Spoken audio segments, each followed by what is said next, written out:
So let's examine motion in one dimension. Let's suppose we have a moving object moving along the x-plane, so in one dimension, with constant acceleration. Let's suppose its initial position is given by x0 and its final position is given by x.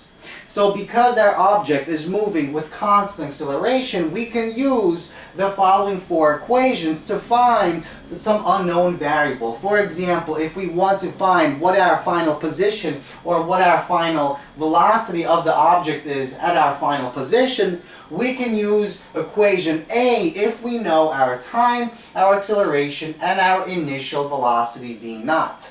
Now, what about objects moving in 2 or 3 dimensions? Now, these objects are undergoing projectile motion. Projectile motion is simply motion of objects in 2 or 3 dimensions. Can we still apply the same equations, assuming that our object under projectile motion has constant acceleration?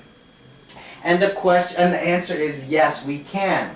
The only problem is now we're not considering one vector along the x-axis or the y-axis, but we're looking at more than one vector. For example, if we have the following object and the object is moving on our xy plane, so we have the x-plane and the x-axis and the y-axis. Now we have to examine the x component vector as well as the y component vector separately. So my object that is moving in this direction is actually moving along the x-axis at the same time it's moving along the y-axis. So we call this the vx component and this one the vy component. So now we have to examine, using these equations, the Vx component separately from the Vy component. So we have two sets of 4 equations. So for 2-dimensional projectile motion, we have 8 equations total.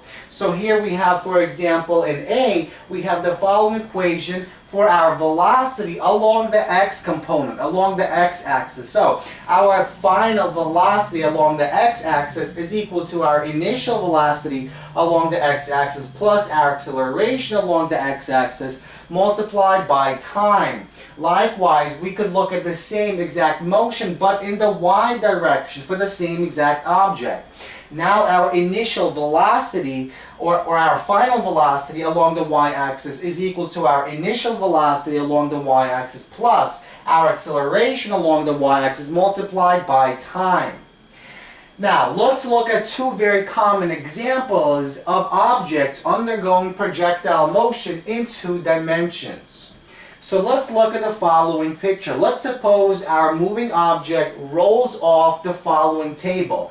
And at time equals 0, our object begins its free fall. So it travels in the following parabolic-like pathway. Now, at time equals 0, what exactly is our acceleration along the x-axis and along the y-axis? Well, along the x-axis, our acceleration is 0, but along the y-axis, our object is said to be in free fall. That means if we neglect air resistance, our object will accelerate downward in the negative direction at 9.8 meters per second squared. So we choose going positive to be going up to be positive and going down to be negative along the y-axis. What about our initial velocity along the x-axis? So our object is rolling. We're making the assumption that it's rolling at some velocity. Now the second it rolls off at time equals 0, its x component velocity will be the same exact as before, as when it was traveling along the table. Why? Well, because our object has 0 acceleration along the x-axis. So that means because it has 0 acceleration along the x-axis, if we plug it into our formula A, we see that this term goes to 0, and our Vx, our final velocity, is equal to our initial velocity, Vx naught. So, at the time right before our object hits the ground, its velocity along the x-axis will be exactly the same as its velocity along the x-axis at the beginning. And that's because we have no acceleration along our x-axis, along our x component. What about if we want to find what the distance is from our initial point at time 0 to our final point? What is our displacement along the x-axis? Well, we simply have to use this formula. So we choose our initial position at time 0 to be 0, so this term cancels. We know that our AX, our acceleration, is 0 along the x-axis, so this cancels. And we're left with the following formula. Our displacement is equal to our initial velocity along the x-axis multiplied by the time that our ball spends in the air. Now, let's look at the y components. What is our initial velocity along the y component at time equals 0? Well, initially, since our object is only transversing horizontally, it's only moving horizontally, that means we have no y component velocity. So, at time equals 0, our initial velocity is 0 meters per second along the y-axis. But as time progresses, as the object begins moving, our object begins moving downward because gravity is pulling on it and it's accelerating in a negative direction. So eventually it will reach some maximum height or some maximum velocity right before it hits the ground. So let's find what the height is. How do we find what the height of the table is? Well, to find the height of the table, we have to use one of our equations here. So let's look at the following equation.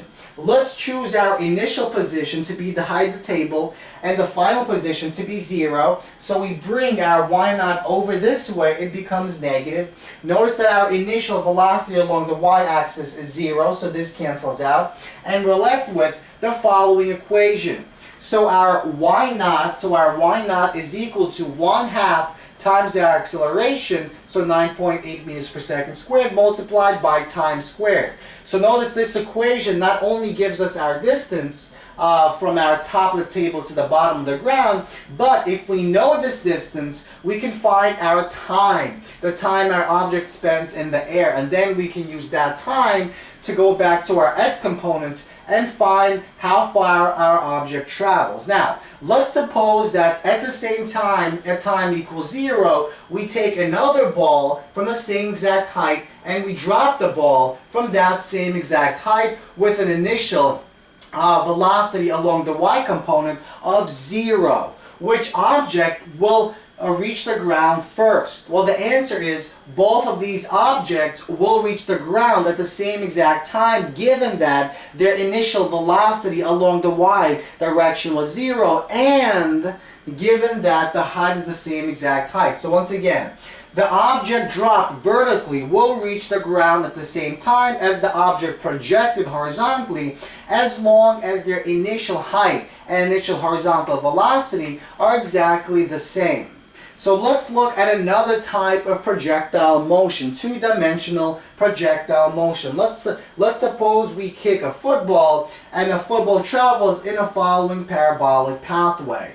So initially, because we kick our football will have some velocity vector, and that means we're not only going to have a horizontal velocity component, we're also going to have a vertical velocity component. So before our initial velocity along the y-axis was 0, now we're going to have some initial velocity that's given by the sine of the angle that makes it with our x-axis multiplied by this velocity vector here. So notice that our acceleration along the x-axis is still 0, so that means our velocity along the x-axis is still constant.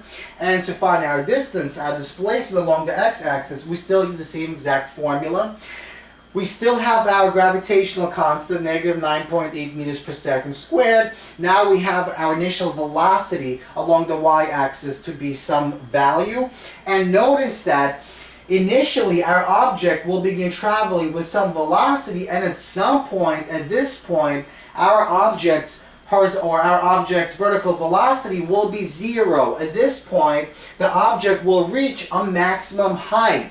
at which it will have a velocity along the y-axis of 0, but it will still be accelerating. It will still have a y component of acceleration given by negative 9.8 meters per second squared. Now, to find the maximum height, we have to use the following formula. So we use this equation here. We know that our final velocity at this point is 0, so this cancels out. We bring this to this side, we rearrange, and we get the following formula.